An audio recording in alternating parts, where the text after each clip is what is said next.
Chris Eubank Jr. just turned a routine press conference into pure theatre. He outclassed Eddie Hearn on the mic, toyed with Conor Benn like it was a sparring session, and then in the ultimate act of humiliation, he slapped Benn in the face with an egg. A brutal callback to the excuse Benn used for his failed drug test that scrapped their first fight 2 years ago. This wasn't just mind games, this was total domination. Let's break down how Eubank Jr. won the psychological battle at the press conference before they've even stepped in the ring. Hello everyone and welcome back to a guy called Henry. We are fresh off the back of Beterbiev Bivol 2. It was a great weekend, great card, great coverage, and now we're straight on to the next thing because the boxing game right now does not stop. There's so much cool stuff going on, there's so much exciting news, and there's so many things to talk about. And after what was such a big event at the weekend, you can trust Chris Eubank Jr. to be the man to get himself back into the spotlight and make sure that all the attention is on what is to come rather than what has just been. This press conference was an absolute masterclass for me in how you go in there, you take the spotlight, and basically make yourself the center of attention. I think right now there's got to be an understanding that there's a lot less interest in this Eubank-Benn fight than when it was made a couple of years ago. The failed tests have tainted everything. Conor Benn, everyone was very excited about him, and since then his performances have been less than impressive. And Eubank Jr. himself lost. He redeemed that loss against Liam Smith, but he lost himself in the meantime. And it's kind of meant I wasn't as excited for the fight. I think people in general are not as excited for the fight as they once were. And let's be honest, guys, there's no real competitive interest here in terms of it's not for a middleweight title, it's not for a welterweight title or even a super welterweight title. In terms of who is the best in their division, this doesn't even register. This doesn't help us understand anything at all. And that is why the way that Eubank went into this press conference was so smart and so needed. This has got to be sold on pure rivalry. This is all about rivalry. This is all about the historical rivalry between their fathers. This is all about distaste for each other, dislike for each other, and, you know, scores that need to be settled. That is what this fight is all about. It's got very little to do with the wider boxing scene. This fight happens in isolation, and then I don't think it means very much. It doesn't mean Eubank. I mean, if Eubank loses this, he ain't ever winning a title at middleweight. I can tell you that for free. But if Benn wins this, I doubt it means he stays at middleweight by the same token. I want to get into the reaction to this press conference because there's quite a bit to get through. But before I do, guys, please bang a like on the video. If you enjoy it, please subscribe to a guy called Henry. If you're new, hit that notification bell so you get notified whenever I post a video so we can get involved in the discussion early. And get in the comment section below. Let me know what you made of this press conference because I noticed quite a few things. I think that Eubank Jr. is an absolute master of playing the role of the villain. Not only that, but also gaining a psychological edge where he can. And he's quite clearly unshakable. And I've got to be honest, he completely controlled this press conference. He completely dominated this press conference. So without further ado, let's get into the reaction. As we sit here now, knowing this fight is 100% going to happen, how are you feeling? I can't believe it. I mean, I couldn't believe it the first time around. And, you know, we got to a stage, the fight was announced. Eddie, it was the... you know I don't like you, right? I don't know. So, if you know that, what on God's sweet green earth makes you think I'm going to sit here and listen to any of the bollocks that you have to say about it? To be honest, I mean, you're going to have to. No. You are? We're not. We're going to have some parliamentary procedure here today. Okay. Well, one thing's for sure, you ain't no prime And minister. we're going to skip past whatever bullshit it was you thought you was going to talk about, and we're going to continue on with the press conference. Ade, you may proceed. So as I was saying, Ade... No. No, you get your turn. This is not the Eddie Hearn show. One thing's for sure, it ain't the Chris Eubank show. This is not the Eddie Hearn show. No. This is Eubank versus Benn. So you can either sabotage this. You got your man to your right is going to say a few words. You can either sabotage the event, and I'll just start talking to Ben personally, directly, or you can be quiet and we can move on with the press conference. I don't want to hear anything you have to say. I mean, you can do whatever you want. We can be here all day. I've been addressed. We can be here all day. I've been addressed. I don't want to hear what you have to say. So well, to be honest with you, many people do. Ade, I think I'm more popular than you. Ade, if you want to control the situation and move forward, you can. I'm enjoying this. This is almost like a mini face-off. So how would you run the press conference, Chris? Because you're such an unbelievable promoter. I'm not running it, but I'm just not listening. So what happens now? We move on. What, you talk? I'd love to talk, but if not me, somebody else. I'll tell you what I'll do. Conor Benn. Wow, what a way to open the press conference. And that was fascinating. That was absolutely fascinating. Firstly, I feel for Ade because whatever script he had going into this has just been totally ripped up and disregarded by Chris Eubank Jr. Ade's started with Eddie Hearn. He said, I want to hear from Eddie what you have to say about the event. And instantly, Eubank Jr. You can see the smirk on his face in the still on the screen. Eubank Jr. has just completely taken control of the press conference, and by asserting that dominance over Eddie Hearn there, who does a lot of talk. Conor Benn talks, but Eddie Hearn does a lot of talking for Conor Benn. He does a lot of talking for all of his fighters. Chris Eubank Jr. has instantly taken the upper hand here. He's taken control of the event, and he is actually now going to feel like he is the boss. He is dictating who talks and when they talk. He's literally just said to Eddie that, I'm not going to sit here and listen to you. And he's won this round because the result of him insisting that he will not sit there and listen to Eddie Hearn is that Eddie Hearn has had to pass it on to Conor Benn for a question to Conor Benn. Eubank Jr. has literally said to him, I'm not going to sit here and listen to you talk. I won't participate in this press conference if you try and speak and try and, do whatever it is that you normally do. So unbelievably front foot from Eubank there. I'm quite impressed by it, if I'm honest with you. And I think psychologically it gives him a big edge, because when other people around the table are, moving to the beat of your drum, then you do have a feeling of control, and it will frustrate people on the other side of the table. I think it will definitely frustrate Eddie, and I think if you can get a frustrated Eddie Hearn in your corner, that's going to rile up Conor Benn. If Conor Benn gets frustrated and riled up, that's going to help Eubank as well. And I do believe that Conor Benn being overly aggressive in this fight is something that Chris Eubank Jr. will definitely want. So it might all be part of a bigger strategy to try and influence the tactics of the fight. But right off the bat there, very clever from Eubank Jr., very assertive from Eubank Jr., and he's in total control of this press conference. How are we feeling about smashing this geezer to pieces April 26th? Let's hear from Conor. Yeah? And there you go, Eubank Jr. says, there you go, let's hear from Conor. He is creating the feeling that he has just won that round. He's told Eddie, you're not going to speak, Eddie. And Eddie's been forced to pass it off to Conor. And Eubank Jr. got what he wanted out of that scenario. So straight away, he's in control. And Conor Benn is sat there looking... You just look at him there. He looks quite sort of bemused, quite sort of already tired of Eubank Jr.'s antics. And that's straight away. I don't think that Ben has much time for Eubank Jr. I don't think that the rivalry is real. I think it's somewhat manufactured, but I also don't think he can be bothered with this stuff. Mostly because I think if he knows if he engages with Eubank Jr. in this kind of chat, he will lose. He will not come out on top in that exchange. So he's kind of accepting what it is in front of him, and I don't think he's going to like it. But anyway, let's continue. Listen, Chris can say what he wants. The bottom line is, his dad don't even like him. You could not pay that man enough money to sit in this man's corner. Now, that's an accomplishment, Chris. That's an accomplishment. Well done. The most unlikable geezer on the planet. Even your dad don't like you. Maybe. Shit, Maybe. man. Maybe. Drop the mic. I think that'd be a more cutting statement if Eubank Jr. wasn't so cool, calm, and collected.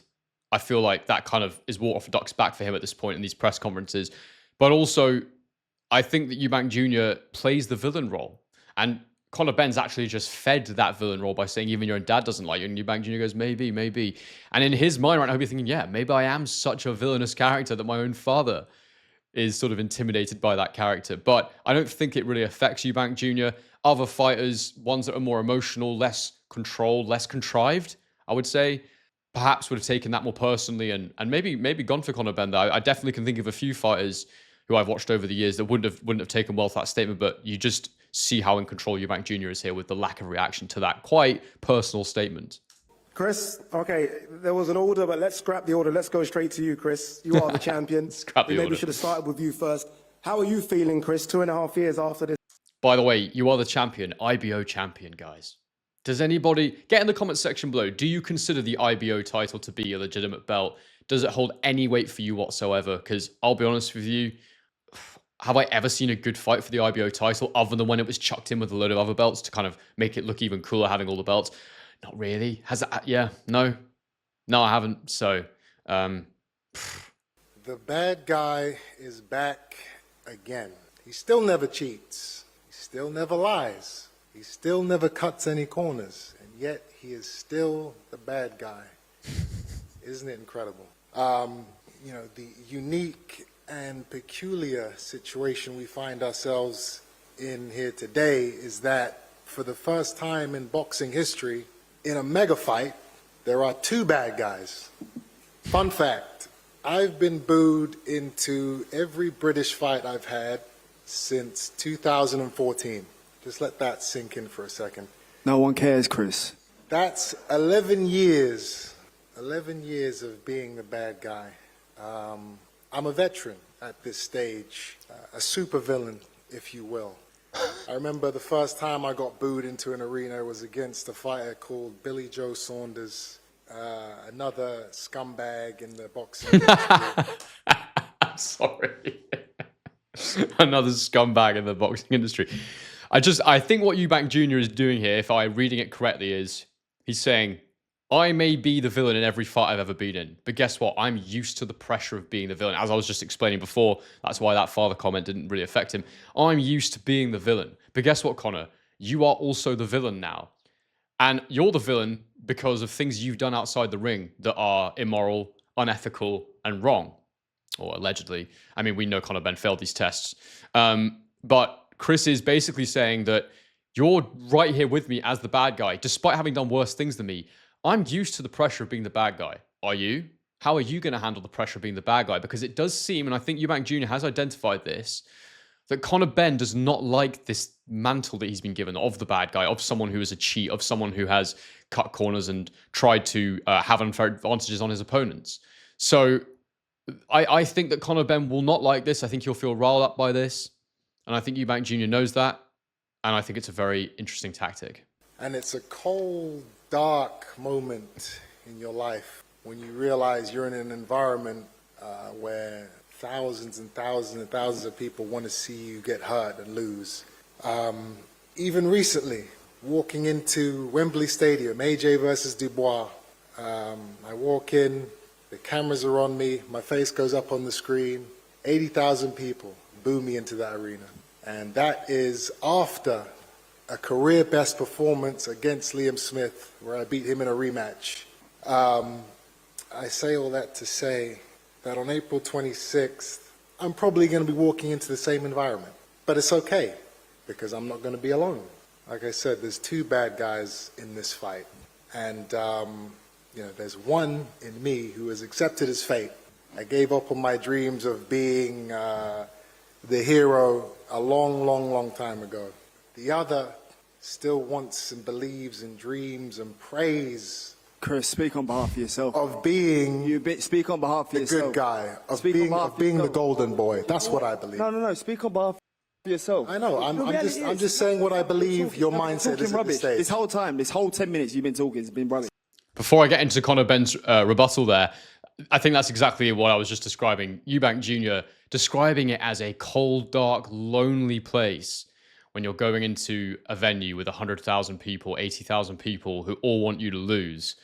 And then he goes on to say, but it's okay because I'm not alone this time. I'm going to be joined by my good friend Conor Benn over here. And he's essentially dragging him into the experience, the bleak experience that Eubank Jr. has described himself as having to exist in his career as a professional. Now, I think it's exaggerated. I think there's been times when Eubank Jr. wasn't necessarily the villain where people wanted him to win. I think he's got quite a lot of fans, Eubank Jr. But he's definitely trying to paint a very bleak picture and make Conor Benn feel like I'm here with him now, before saying that I've accepted it, it's okay for me. But this guy next to me, he doesn't want to be the villain. He wants to be the hero, and he hasn't given up on that idea of being the hero. And he's essentially saying, how is it going to affect you psychologically when you're in that position that you don't want to be in? And now we'll hear what Conor Benn has to say. It's okay. And no one's even what do you want, a violin? The sickening thing about this situation is, Conor, you had it. I have it. You don't have it. You had it. No, I have it. You had it. Your career's done. You're fighting a welterweight at the end. That sums up your career. You had the whole public behind you. Everyone wanted you to win. Everyone wanted you to be the next big thing in boxing. I never had that. No one cares. You know what I would have given to... I have to say, and again, we're off on another Eubank Jr. monologue here, which is hilarious. I mean, he's completely in control of this press conference. No one is interrupting or stopping Chris Eubank Jr. here, unlike the way he completely sort of verbally manhandled Eddie Hearn at the beginning of this press conference. But Eubank Jr. is saying, I never had it. People never wanted me to be the hero. I don't think that's quite true. There was a period of time when he was coming through and he was seen as being the sort of young star that was coming through. And he's saying to Conor Benn, you had it. You could have been sort of this darling of British boxing, but you've dropped the ball, mate. I do actually think there was a period of time when Eubank Jr. could have been that guy, but he's always known that controversy sells. He played a role in this image he's created. He's done it very deliberately and intentionally, in my opinion. To be in that situation that you were in. But still nobody cares. You had it. But nobody cares still, Chris. You're still going on. Pissed it all away. You literally pissed it all away. Now, you're here, We're at this press conference, we're going to fight, and you're going to try and use me to get back into the public's good graces.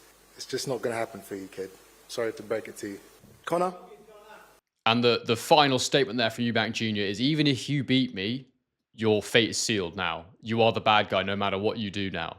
And he's almost trying to make Conor Benn defeated before he gets in the ring, whether he wins, loses, or draws. He's saying to him, you can't win no matter what because you're never going to get what you want out of this situation. And I'm not sure. I think Conor Benn probably is relatively comfortable with being the bad guy.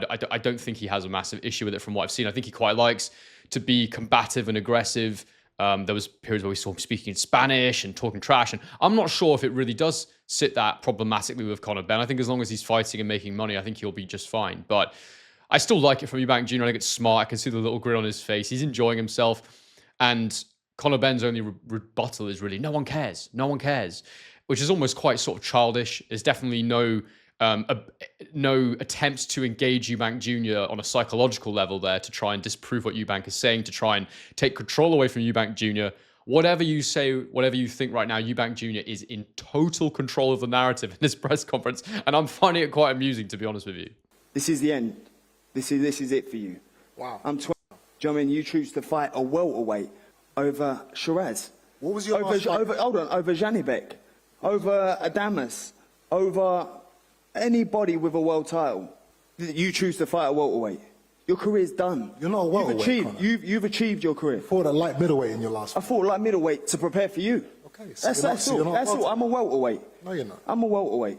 Listen, the exact same thing could be said for Conor Benn that's being said for Chris Eubank Jr. here. He's saying, your career is done. Why aren't you fighting an actual middleweight? Why aren't you fighting Janibek? Why aren't you fighting Hamza Shiraz? And he's right, and I've said this for a long time. I wanted Eubank Jr. to fight for a legit world title. I think he was good enough to win one. If I'm a pure boxing fan, which I am, I would like to see Eubank Jr. go and fight Janibek. I'd love to go and see Eubank Jr. fight Adames. But the reality is we're probably never going to see that because Eubank Jr.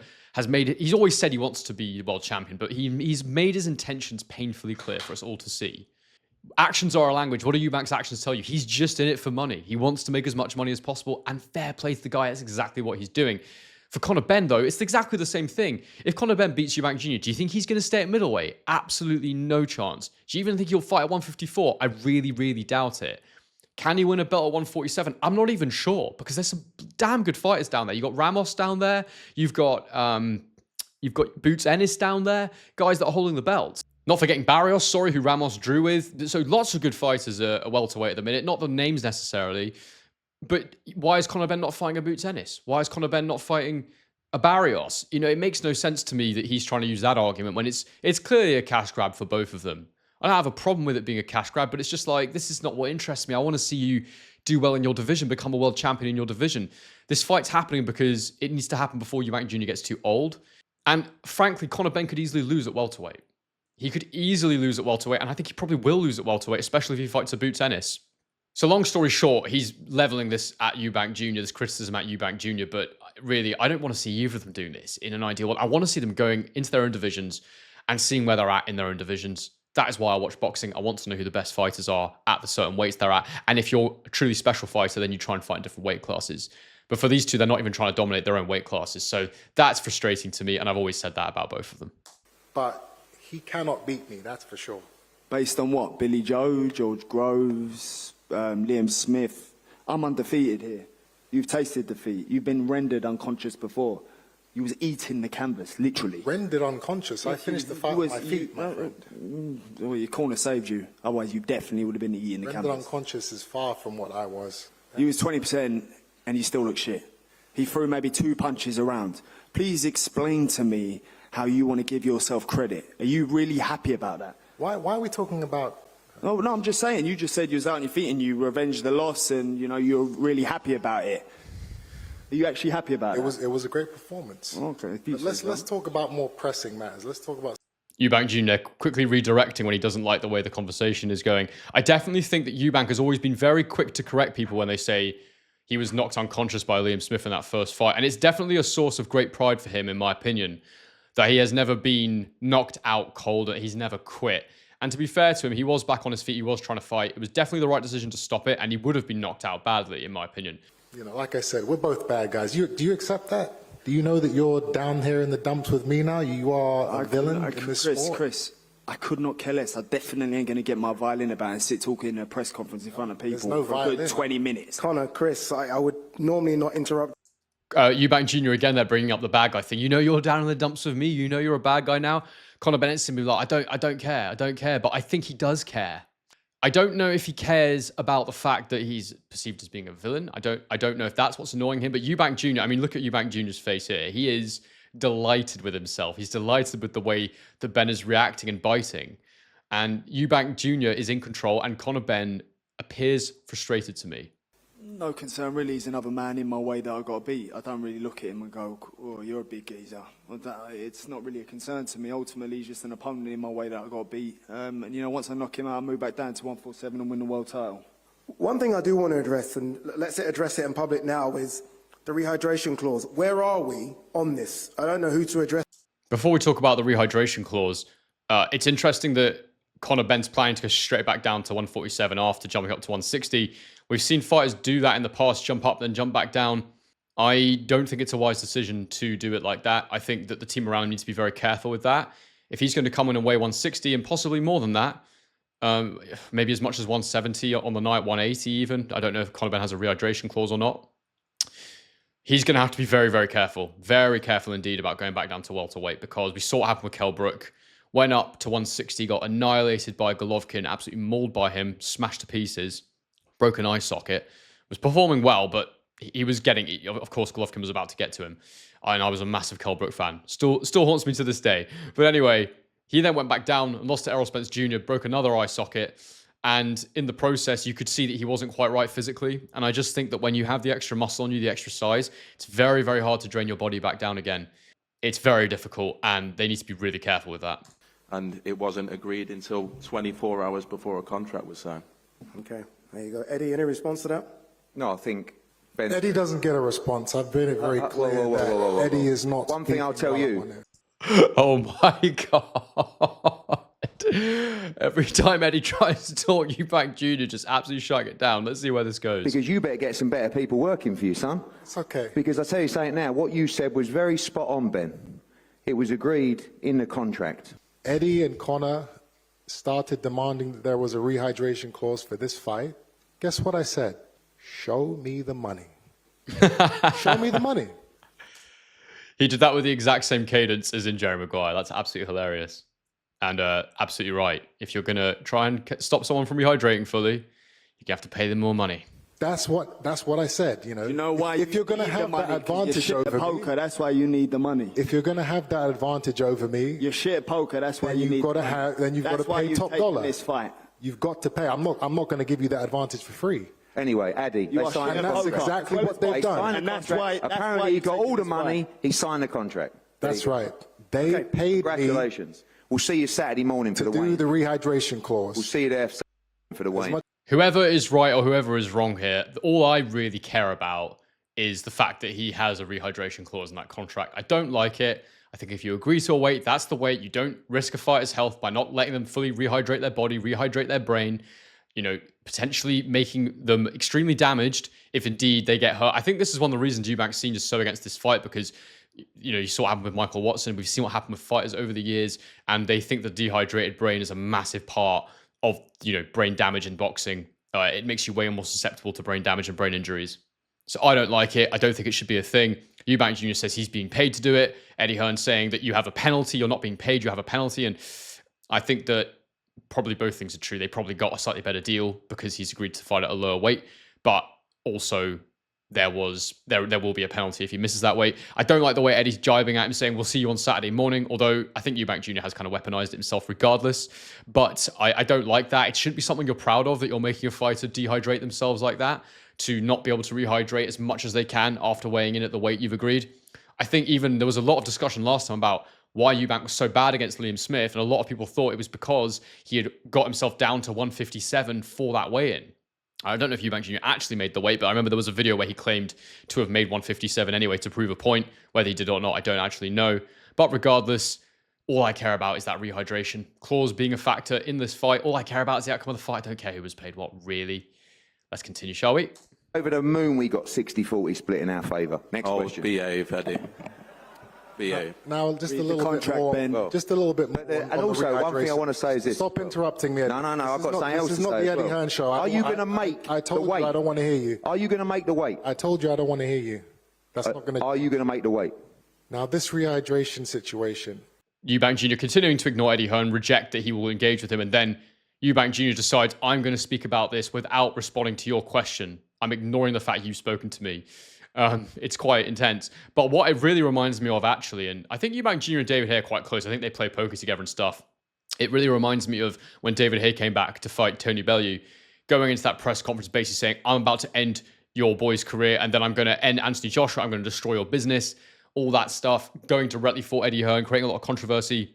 Eubank Jr. has been around the block now. He knows what to do in these situations. And when your priority is to make money, you do what you need to do to get that bag. And right now, this is smart. This is going to get so much attention online. And guys, you know there's a big thing coming at the end of this video that I'm going to be reacting to. So stick around for that moment. You know what it is. So you've absolutely done yourself up like Kipper. Eddie, Asked for a rematch. Eddie, You asked for a rematch. Eddie, I've got messages from you. Ben, did you asking ask for a rematch? Of course, it's too easy. Okay, done. Paydays. Thank you. We're getting paid Let's more move for on. the Sign second the fight. contract. Okay, on to the next thing now. We get it. There's going to be a rematch. Let me just No, speak. come on. No, it's too much. It's too much. We're not here to hear you chat shit to Eddie, and it's all bullshit. That's the best thing you've said all night, Chris. The only voice I want to hear is Conor, or my own voice. I have. Even Eubank's own promoter's getting told to shut up. And Eubank Jr. doesn't need a promoter. He doesn't need Ben Shalom there. Ben Shalom, in a way, is lucky to be next to Eubank because Eubank is making everybody around him look good. He is totally dominant in this conversation. Ben Shalom almost put himself in it there by sort of having this back and forth around who asked for a rematch and him admitting they asked for a rematch because it's easy, but saying that they actually wanted the rematch. It's just, we don't need debates like that. It's irritating. I don't care about that stuff, really. But I like when it's used as a tool, and that's what Eubank Jr. does and is doing. He's using all these pieces of information as a tool to build this narrative and to affect the psychology of his opponent. And he's just said it there. I only want to hear Conor speaking or myself, which is absolutely hilarious. Totally in control. So all this bullshit you guys are going back and forth about now, it's irrelevant. No one's going to remember You it. started it about the rehydration. Now, I read a tweet that made me chuckle last week. And it kind of sums up what this fight is. The guy said, Chris Eubank Jr. is an arrogant fucking prick. Word for word.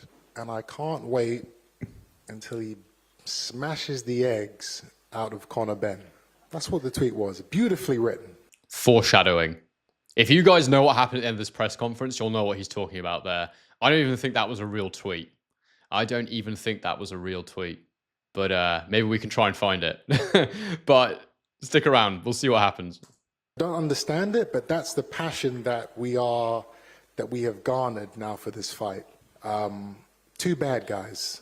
Conor, I've been meaning to ask you for a long time. It's interested me. How many eggs did you have to eat to fail those two drugs tests? You dirty little omelet. The reality is. Please tell me. The reality is. It's been racking my brains for a long time. No problem. Everyone wants to know. How The many eggs did you eat? reality is, I've been cleared 3 times by the NADP, by the WBC, by UCAD, by the way, which people are a lot smarter than you. Number 1, I've been cleared. 2, you will never be cleared of being a wanker. Period. That's it. So when you say you've been cleared, what does that mean? I'm cleared of people by a lot smarter than you. What does it mean? You have the IQ of a 5-year-old child. Does that mean that the drugs weren't in your system? You don't spend nearly £1 million to fight the case if you're a drugs cheat. Yes, you do. That's exactly what you their do. own money. No. Okay, let me just get into a few of the things there. So, Eubank Jr. sticking on very intensely there about the drug cheating, throwing up how many eggs did you actually eat. Conor Benn's reply in my mind was pretty weak, saying you will never be cleared of being a wanker. And just trying to use petty playground tactics to get around what was a very direct question from Eubank Jr., making Conor Benn extremely defensive. And now Nigel's had to chirp up and say, well, would he have spent £1 million of his own money to get his name cleared if he cheated? Well, yeah, he would, mate, because he stands to make a lot more than £1 million when he's got a clean name and he can actually be in the ring. So I don't think that's a valid point. I think that Eubank Jr. has done a very smart thing there by sticking it on Conor Benn for the drug cheating situation. And he is just continuing to create this feeling of you're being pulled down to my level. Every time I make you speak about this, every time I remind you what happened, you're being pulled down to my level. You're here with me. You've got the pressure of being the bad guy. Eubank's obviously identified it's something that he doesn't want. Whether or not Conor Benn wants that, I'm not sure. But either way, it must be bloody annoying, eh? That's what I know. How much money do you owe Eddie? Let's talk about that. I owe Eddie nothing. No. I've heard you. Okay, he paid for your house. He paid for your cars. I can confirm that's incorrect. Yeah. Conor Benn owes us What no money. shit? We all know we can't trust what you say. But what shit are you But talking? I think that What that shit is are actually you the reason talking? why you've been pushing so hard for this fight, Eddie, because you want to recoup some of that money. Oh, I love the fight. I think he wins. I know, of course. Eddie Hearn does definitely want to recoup some money on Conor Benn. There's been a big investment in Conor Benn. He was Matchroom's next big star before he failed those tests. So, indeed, Eubank Jr. is right in that sense. Eddie Hearn definitely will want his money back on Conor Benn. I don't disagree with Eubank there at all. Equally, Conor Benn saying Eubank's taking the fight for money. I think everybody involved has taken this fight for money. There is not 1 ounce of it being about sporting achievement because Conor Benn has even admitted he wants to go back down to 147 after this fight. So there's nothing to do with belts, it's nothing to do with titles, it's nothing to do with furthering your career. It's everything to do with how much money can we stick in the bank for this fight. Now, of course, there will be a desire to win from both men because if you don't win, then your career might be in a bit of a crap place, to be honest with you. But needless to say, it's all about money for both guys, for everyone, for the promoters, for everyone. Chris, I know you want this to be the Chris and Conor show, but Ronnie Shields is there, Jonathan Banks is there, and it would be wrong of me not to get a word from the great Ronnie Shields, who has been involved in Benn versus Eubank for 4 decades. Ronnie, what do you make of this? The Sun's getting it on just like the way you saw Senior and Nigel get it on. Well, I think it's great. Can everyone hear me all right? We can, Yeah. we can. Good. By the way, you referred to him as Ronnie Shields. That is not his name. He is Ronnie Davis. Apologies, Let's, Ronnie let's Davis. Put some My respect apologies, on that Ronnie. man's There's name. only He's one done too name. much in the game to fuck up his name. Anyway, I've got the greatest Oh, respect for Ade, no. obviously Nigel Benn. I feel so bad for Ade there. That is just his heart must have been in his mouth there. That is the last thing you want to happen, especially when Eubank Jr. is sticking on every single person around the table. He's accidentally called Ronnie Davis, Ronnie Shields. I just feel bad for Ade there. That can happen to anyone at any time. I do stuff like that all the time. Genuine mistake. Ade knows his boxing, and Eubank was sticking it on there and being like, you've been around the game long enough not to make that mistake. Eubank's just in a combative mood, and he's putting it on everybody. I'm sure he'd probably have a laugh with Ade about that behind closed doors. But I just feel bad for Ade there. You'd feel rubbish if that happened to you. And we'll continue with the press conference. It's fantastic to see, and Conor's right up with it, as you heard. I've got to say, that Fatal Fury belt's a bit cringe, isn't it? But we're going to get into the big moment now, and I'm going to react to the infamous, what will forever be known as the infamous egg slap. Saturday, April 26th. It's Benn versus Eubank. The limit 160 pounds. The family feud goes on. Oh, damn. I got that one wrong, didn't damn. Oh, my You days. know Conor Benn. Well, Conor Benn's raging. sorry to say I did tell you before it. You called that one, and it really has erupted. Right, let me find the replays of that, because Conor Benn was absolutely fuming there. But it's incorrectly. So there's the slow motion, as you can see. Oh, what? Okay. So as you can see, Eubank Jr. has lent into Conor Benn there to try and act as if he's trying to listen to what he's saying. I have to say, though, the size of difference in their skulls is quite startling, and I think Eubank Jr. is a lot bigger than Conor Benn, having not been around the two guys. Obviously, they are, but I think it's quite striking, actually, when you see it for real. But anyway, Eubank Jr. is obviously trying to distract Conor Benn as he pulls this egg out, and you'll watch. He lifts it up, and he cracks it on Conor Benn's head. That's an unbelievable move from Eubank Jr. there. This is what press conferences are supposed to be for. Now, speaking specifically about the egg slap, do I think it's out of line? Not really. I don't think it's great. I think if he'd got eggshell in his eyes or something like that, Tony Bellew was speaking after the presser about that, then it could have been really bad for Conor Benn. It could have been quite dangerous. But ultimately, I look at that and I go, Chris Eubank is in control. Chris Eubank has made a statement. Chris Eubank has riled them up. Chris Eubank is in the driving seat, people. He's absolutely dominated Eddie Hearn. He's absolutely dominated Conor Benn, and he will be feeling psychologically as powerful as he can after an experience like that. He will be chuckling away to himself having just cracked an egg over Conor Benn's head. And that is going to go absolutely, it already will have by the time this video is out. That will be absolutely and totally viral. It's going to get people excited for this fight. It's going to capture the imagination of the casual audience who maybe weren't as interested as they were 2 years ago. And overall, what a performance from Eubank in this press conference. And this is, if you're not, this might sound crazy to say, in my opinion, if you're not going to do something that grabs attention, if you're not going to do something like this, there is no point in a press conference. No one wants to sit there and listen to the same old crap being rolled out that's always been rolled out. I've left no stone unturned in training camp. I've had the best camp ever. He's going to get knocked out on Saturday night. You know, it's dull. It's boring. No one wants to watch it. You don't learn anything. I learned a lot watching this. I learned a lot. And that was the sort of icing on the cake, the cherry on top of the icing on the cake, that final big dramatic moment from Eubank Jr. there. And whether or not you think he should have done it, it was a very, very interesting move. It was a calculated move. Eubank would have known the whole press conference he was going to do that. He didn't magic that egg up out of nowhere. He pulled that tweet out earlier on in the press conference, and I thought it was sheer entertainment. So, guys, and that's what this is, by the way. This whole event is money, it's entertainment. That's the whole point of this. Hopefully the fight is good. Hopefully the fight is interesting and entertaining.